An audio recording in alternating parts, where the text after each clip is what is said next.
c'est quelque chose qui épargne personne. Même le foyer du prophète sallallahu alayhi wa sallam a été touché par ce problème.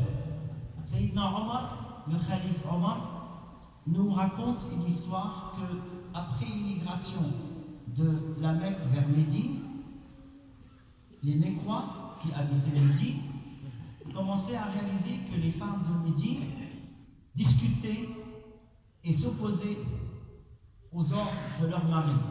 Et Omar, il était un jour en train de parler à sa femme, il a été étonné que sa femme a répondu à ses paroles. Donc il a dit, comment ça se fait que tu réponds?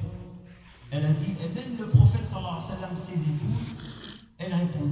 Et même, il y a des fois des journées où ces épouses du prophète vont garder le silence, c'est-à-dire pas échanger avec le prophète un signe de contestation.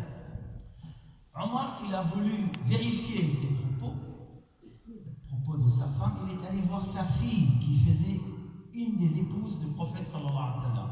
Il a dit à Hafsa, sa fille, c'est vrai que vous vous mettez en conflit entre vous et le prophète? Et sa fille, Hafsa, a confirmé cette notion. Elle a dit que oui, des fois on se met en conflit et on ne se parle pas jusqu'aux nuits.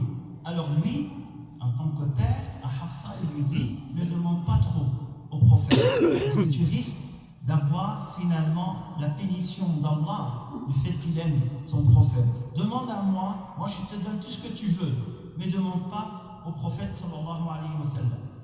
Cette histoire nous montre que même les conflits conjugaux a touché le foyer du prophète sallallahu alayhi wa sallam.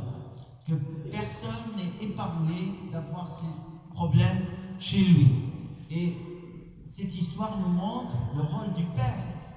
On ne doit pas confier notre fille et puis au revoir, on ne s'occupe plus de rien. Il faut continuer à essayer de cadrer nos jeunes et intervenir pour concilier en cas du problème. Deuxième histoire, c'est le prophète sallallahu alayhi wa sallam qui est arrivé au prophète sallallahu alayhi wa sallam. القصة الثانية أيها الإخوة حدثت بين علي بن أبي طالب ابن عم رسول الله وبنت رسول الله فاطمة.